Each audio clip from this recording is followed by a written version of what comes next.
Doctors of Reddit, what is your most awkward experience when dealing with members of the opposite NSFW? Story 1. These experiences both happened to me my third year of medical school while on OBGYN. Both were with the same attending who was kind of an asshole.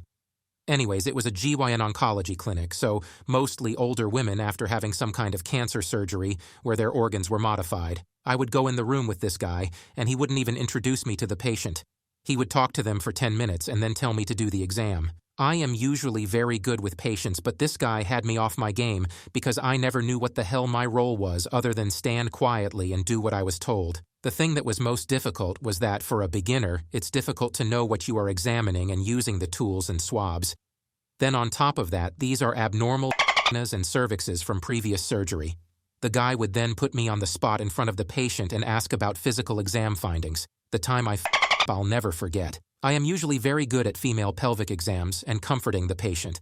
However, these circumstances had me rattled, and in front of the patient and her husband, this attending and a nurse, I went to do a digital pelvic exam, and I almost stuck my fingers in the hole. The patient said to me, "No, that's the wrong hole."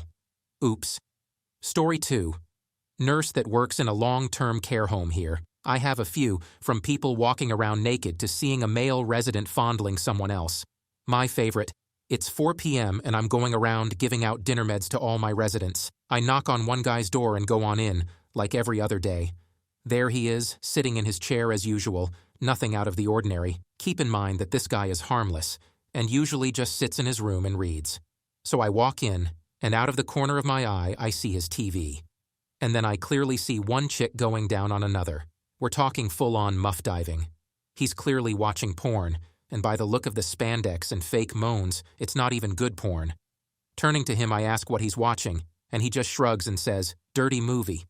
After a brief pause, he adds, "It's okay, I'm old enough." At this point, I have 3 options.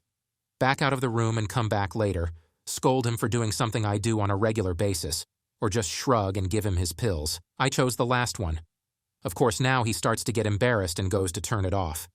At which point, genius me says, "You don't have to, it's nothing I haven't seen already." He chuckles, and I leave him to it. In situations like this, I try to remember that my residents are adults. As long as they're still cognitively intact, there is no reason to shame them. Story 3. Not me, but a fellow classmate in medical school. We have mock exams, and various people will sign up to be patients. They get paid a decent amount. So he went in the mock exam room and started the basic history and physical on the fairly attractive female. Did this and that pretty standard stuff, grabbed bed and a tongue depressor and had her open her mouth.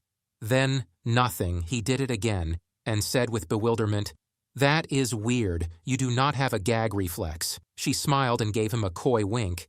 He about lost it and couldn't finish. He walks out and finds the preceptor, who monitors the exam, about rolling on the floor, laughing. As for me, I never really had an overly awkward experience other than maybe knowing someone, which can make certain exams a little awkward. Story 4. I am not a doctor, but a good friend of mine is a GI and told me the following story. As part of his job, he does anal scoping. Basically puts a device up your bum to see inside. He is a very handsome guy, no homo, and the girls love him. He told me that one day a very attractive 40-plus woman came for a checkup. It was a bit weird because she did the exact same exam a few months before, but he didn't think much about it. So he is in the room along with a nurse. There is always a female nurse when there is a female patient in the room, and he is doing his exam. The scope goes in and most people will react with discomfort. This lady was also making some noises. He does his thing, and a few minutes later when he is done, she sits up on the bed. He noticed she was a bit red and attributed it to the discomfort of the checkup. After she leaves, the nurse bursts up. "This is so inappropriate." He is like, "What?" And the nurse says that the lady just had an orgasm. So apparently, she came over to get off on him, putting a scope up her butt. Story 5. My pediatrician used to substitute this old male doctor sometimes without notifying anyone. It was almost always the days I was coming in for my sports physical. That feel when you're going to get your touched by a lady doctor in your early teens, and then seeing an old man snapping latex gloves on. Story 6. Not a doctor, but I was at the ER for a pelvic exam. I have a Mirena. I was having really sharp pains, etc. Thought it might be falling out. Before the PAP exam, the nurse says the doctor has a student shadowing him, and if it's okay for the student to be present. Fine, whatever. Just tell me why it feels like I have an ice pick in my cervix. The nurse sets me up in the leg things. Spread to the world with my open legs facing the door. In walks the doctor, followed by 8-10 students. Out for all to see. I freaked out and screamed. When the did student become plural? He calmly asks if the nurse informed me he was being shadowed, followed by me glaring, legs still spread to a bunch of blushing students. Yay, a student, not a baseball team. No offense, but get them all the out, now. Never seen med students run so fast. But seriously, I'm not close-minded, but a bit more specificness would have been nice. I still would have said yay. Did I mention, while this is all going on, no one closed the door, legs and still on display. Quickest PAP pelvic exam ever. Called him a and told him to make sure his nurse knows how to properly inform people of stuff like this. I kinda sound like a but I was in a ton of pain. And then super embarrassed. Story 7, somewhat related but from a patient's perspective. When I was in nursing school, I went to my school's student health center for a gyno appointment. The doctor asked me if it was all right if a medical student was present. I said that was fine. She then specifies the student was male and asks me if that was still okay. I wasn't totally comfortable with that, but as a nursing student, I knew how much it sucks when a patient refuses you, so I said yes. Lo and behold, it was an incredibly attractive med student from my school who I bumped into all the time, and he saw the inside of my vagina. I never could look him in the eye after that. Edit. A lot of people are commenting that he or I should have refused. I didn't actually know the guy, I just knew him as a hot stranger, and I think I became much more aware of his presence after this occurred. Story 8. ER in Brazil. 20-year-old woman receives a knife cut in the chest. Slides both of them across. Superficial injury, but it needed stitches. No plastic surgeon, use ER in Brazil. Started the procedure. You like them, don't you? If you make them pretty again, you can play with them all you want. The nurse was mortified. This would go on for 45 minutes. As soon as the next doctor on schedule arrived, I was ending the stitches and referred her to the other doctor and noped out of there. Story 9. Third year of medical school on my family medicine rotation, which I'm doing on my med school's campus academic health center. Electronic medical record shows 24-year-old, with chief complaint of Koch, so I go in to interview her where it comes to light. She's really there for vaginal itching. Finish up the interview and tell her, I'm going to grab my attending for the pelvic exam. My attending tells me she'll let me do the pelvic if the patient consents. I had already done OB-GYN at this point and was quite comfortable with it. But we both agree I'd likely get asked to leave the room altogether. Lo and behold, patient consents, I do the pelvic. We write her a script for some antifungals, and she goes home. 2 days later, I'm teaching a small group of first-year students how to perform an abdominal physical exam. Teaching is a requirement of the family medicine rotation. When, during introductions, I come face-to-face with my patient who never mentioned she was a first-year student. We both play it off really cool at first, but during the session, her partner asks me to show him how to do an inguinal femoral hernia examination on a female patient, aka his partner. While I'm doing my exam, she breaks out in hysterical laughter which causes me to lose it and start laughing at the absurdity of the situation as well. She played it off like she was ticklish, and I said something stupid like, I thought of something funny, don't mind me. 2 weeks later, she returns to the clinic for a follow-up, and I go see her. We talk for a while about how she's feeling, how awkward our second meeting was, and then just shoot for a bit when she goes, so when are you going to take me out to dinner? I politely declined and explained I had a girlfriend at the time and never saw her again. Nice bedside manner. You'll go far. Maybe not deep, but definitely far. Story 10. I was the chaperoning nurse. Young doc, first week in OB, and was seeing an early pregnancy in triage. Docs usually say, I'm going to put my hand on your now, or you will feel the speculum on your lips, labia. He was rattled and so nervous he conflagrated them as, I'm going to put my lips on your now. The patient and I roared with laughter for a second before we controlled ourselves. He shakily kept his dignity and kept right on going like nothing happened.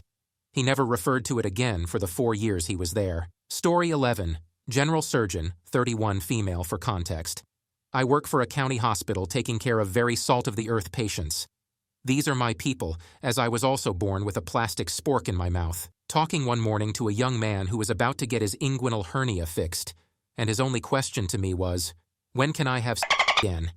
The only person with him was his girlfriend, who was smoking hot, so I broke him the bad news.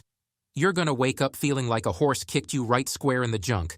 So go ahead and do what you want when you feel like you want to, but it's not gonna be today." We get him to the OR, put him under general anesthesia, and then a very new, very young, very pretty female nurse starts to prep him. To those unfamiliar, this involves vigorously scrubbing down the groin, including the penis and scrotum, with what amounts to a sponge on a hollow stick that dispenses a compound that decontaminates the skin somewhat. As soon as she starts scrubbing, the patient pops a raging.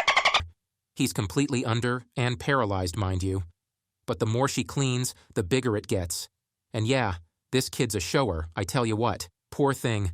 Her face just gets redder and redder, and it gets bigger and bigger, and everyone's giving her the whole time. I finally stop her because I'm afraid any second he's gonna break scrub and contaminate my field. We do our best to drape around old Ron Jeremy. It was hard. My poor, married with kids and straight as far as I know, male resident had to keep batting the thing out of our field during the whole case. Afterwards, I made sure to reiterate to the hot girlfriend that he probably wouldn't feel like having sex in the near future. She asked me point blank if it was okay if she blew him, and I told her to go nuts. He asked me the same question when he woke up from anesthesia, and when I gave him the same answer, he gave me a knuckle bump in reply. Story 12. I will preface by saying the word opposite doesn't quite fit here. Last year I had a transgender patient, female to male, who had completed their transition, hormones and mastectomy only for now, and had been living as a man for about a year or so. One day he called me and asked me if he could have a blood test for HPV. I told him that the only test for HPV was a cervical swab. To be thorough, since he still had a uterus, we could do a pap smear with a swab to check for HPV. He agreed. What was the difficult and painful exam? He'd never borne children with a woman. The testosterone he was taking made his vaginal canal smaller and drier. Even with a small-size speculum, it was very uncomfortable for him to complete the exam. It was awkward for me, not just because of his pain, but because he had been content with this transition and was living happily as a man. Then it had to give him an intrusive, painful reminder that he used to be a woman. Felt like a violation to me. Much more so than the usual pap rectal exam. Like I was somehow going against the transition he'd worked so hard for. Of course, to top it all off, the lab lost the HPV sample. We'll have to repeat it again sometime this year. Thankfully, at least he has an amazing attitude despite this. I still feel awful about the whole thing. Story 13. I was taking call one night and woke up at 2 in the morning for a general surgery call. Pretty vague, but at the time, I lived in a town that had large populations of young military guys and avid users, so late-night emergencies were common. Got to the hospital, where a few more details awaited me. Perirectal abscess. For the uninitiated, this means that somewhere in the immediate vicinity of the asshole, there was a pocket of pus that needed draining. Needless to say, our entire crew was less than thrilled. I went down to the emergency room to transport the patient, and the only thing the ER nurse said as she handed me the chart was, "Have fun with this one." Amongst healthcare professionals, vague statements like that are a bad sign. My patient was a 301 Native American woman who barely fit on the stretcher I was transporting her on. She was rolling frantically side to side and moaning in pain, pulling at her clothes and muttering, "Hail Marys." I could barely get her name out of her after a few minutes of questioning, so after I confirmed her identity and what we were working on, I figured it was best just to get her to the anesthesiologist so we could knock her out and get this circus started. She continued her theatrics the entire 10-minute ride to the OR, nearly falling off the surgical table as we were trying to put her under anesthetic. We see patients like this a lot, though, chronic abuse, who don't handle pain well and who have used so many drugs that even increased levels of pain medication don't touch simply because of high tolerance levels. It should be noted, tonight's surgical team was not exactly wet behind the ears. I'd been working in healthcare for several years already, mostly psych and medical settings. I've watched an 88-year-old man tear a 3-diameter catheter balloon out of his penis while screaming, "You'll never make me talk." I've been attacked by an HIV-positive neo-Nazi. I've seen some. The other nurse had been in the OR as a trauma specialist for over 10 years. The anesthesiologist had done residency at a Level 1 trauma center, or as we call them, knife and gun clubs. The surgeon was ex-Army and averaged about 8 words and 2 facial expressions a week. None of us expected what was about to happen next. We got the lady off to sleep, put her into the stirrups, and I began washing off the rectal area. It was red and inflamed, a little bit of pus was seeping through, but it was all pretty standard. Her chart had noted that she'd been injecting IV drugs through her perineum, so this was obviously an infection from dirty needles or bad drugs, but overall, it didn't seem to warrant her repeated cries of, "Oh Jesus, me now." The surgeon steps up with a scalpel, sinks just the tip in, and at the exact same moment, the patient had a muscle twitch in her diaphragm. And just like that, all hell broke loose. Unbeknownst to us, the infection had actually tunneled nearly a foot into her abdomen, creating a vast cavern full of pus, rotten tissue, and fecal matter that had seeped outside of her colon. This godforsaken mixture came rocketing out of that little incision like we were recreating the funeral scene from Jane Austen's Mafia. We all wear waterproof gowns, face masks, gloves, hats, the works, all of which were as helpful as rain boots against a fire hose. The bed was in the middle of the room, an easy 7 feet from the nearest wall, but by the time we were done, I was still finding bits of rotten flesh pasted against the back wall. As the surgeon continued to advance his blade, the torrent just continued. The patient kept seizing against the ventilator, not uncommon in surgery, and with every muscle contraction, she shot more of this brackish gray-brown fluid out onto the floor until, within minutes, it was seeping into the other nurse's shoes. I was nearly 12 feet away, jaw dropped open within my surgical mask, watching the second nurse dry heaving and the surgeon standing on tiptoes to keep this stuff from soaking his socks any further. The smell hit them first. Oh God, I just threw up in my mask. The other nurse was out. She tore off her mask and sprinted out of the room, shoulders still heaving. Then it hit me, mouth still wide open, not able to believe the volume of fluid this woman's body contained. It was like getting a great big bite of the despair and apathy that permeated this woman's life. I couldn't breathe, my lungs simply refused to pull any more of that stuff in. The anesthesiologist went down next. An ex-NCAA D1 tailback, his 6'2" frame shaking as he threw open the door to the OR suite in an attempt to get more air in, letting me glimpse the second nurse still throwing up in the sinks outside the door. Another geyser of pus splashed across the front of the surgeon. The YouTube clip of David at the dentist keeps playing in my head. Is this real life? In all operating rooms, everywhere in the world, regardless of socialized or privatized, secular or religious, big or small, there is one thing the same. Somewhere, there is a bottle of peppermint concentrate. Everyone in the department knows where it is, everyone knows what it is for, and everyone prays to their gods they never have to use it. In times like this, we rub it on the inside of our masks to keep the outside smells at bay long enough to finish the procedure and shower off. I sprinted to our central supply, ripping open the drawer where this vial of ambrosia was kept, and was greeted by an empty f***ing box. The bottle had been emptied and not replaced. Somewhere out there was a godless who had used the last of the peppermint oil and not replaced a single drop of it. To this day, if I figure out who it was, I'll them with my bare hands, but not before cramming their head up the colon of every last user I can find, just so we're even. I darted back into the room with the next best thing I can find, a vial of Mastisol, which is an adhesive rub we use sometimes for bandaging. It's not as good as peppermint, but considering that over 1/3 of the floor was now thoroughly coated in what could easily be mistaken for a combination of bovine afterbirth and maple syrup, we were out of options. I started rubbing as much of the Mastisol as I could get on the inside of my mask. Just glad to be smelling anything except whatever slimy demon spawn we'd just cut out of this woman. The anesthesiologist grabbed the vial next, dousing the front of his mask in it, so he could stand next to his machines long, enough to make sure this woman didn't die on the table. It wasn't until later that we realized that Mastisol can give you a mild high from huffing it like this, but in retrospect, that's probably what got us through. By this time, the smell had permeated out of our OR suite and down the 40-foot hallway to the front desk, where the other nurse still sat, eyes bloodshot and watery, clenching her stomach desperately. Our suite looked like the underground river of ooze from Ghostbusters 2, except dirty, oh so dirty. I stepped back into the OR suite, not wanting to leave the surgeon by himself in case he genuinely needed help. It was like one of those overly artistic representations of a zombie apocalypse you see on fan forums. Here's this one guy, in blue surgical garb, standing nearly ankle-deep in lumps of dead tissue, fecal matter, and several liters of syrupy infection. He was performing surgery in the swamps of Dagobah, except the swamps had just come out of this woman's ass, and there was no Yoda.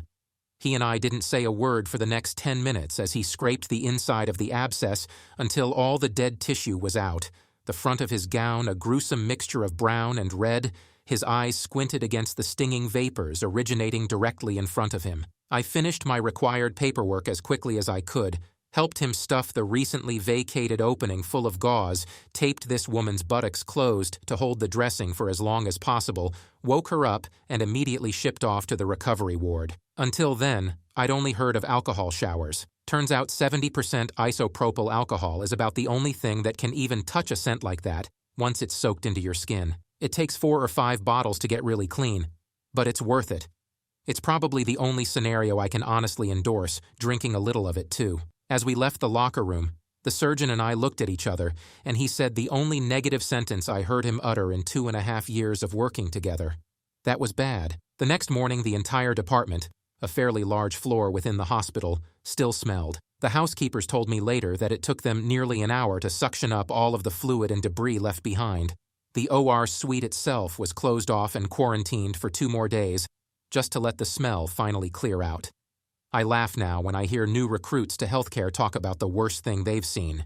You ain't seen kid. Story 14. Being a resident in Saudi Arabia, there's a huge stigma attached to male attendings examining female patients, especially those with gynecological issues. Also, being a foreigner residing here, some customs and practices catch me completely off guard at times. That being said, I was once in charge of my consultant's OPD during a OB-GYN rotation, said consultant having left early thinking all major cases and appointments had been dealt with, and left me to clean up any stragglers in the last hour. In walks a 40-ish-year-old mother with her 18-year-old daughter, both completely covered from head to toe in burqas, who then proceeds to throw a tantrum about how the consultant wasn't there for her appointment and how she left a male resident in charge of the OPD. A cursory examination of the daughter's file didn't reveal any history which would have helped me decide if my superior should get involved. I then began to try to talk her down, asking her what her appointment was about and how I was in charge of the department. I didn't dare reveal I was just a lowly resident, and I would do everything in my power to help her out with any issues her daughter had been having. After a lengthy conversation, I find out that the daughter was there for virginity verification because she was to be engaged and subsequently married off that month. And appointments in my hospital's OPD are a to get, and they needed to present that certificate along with some others, regarding finances, genealogy, and a few others, to the prospective groom during the engagement ceremony. I went completely numb, detached, examined the poor girl silently.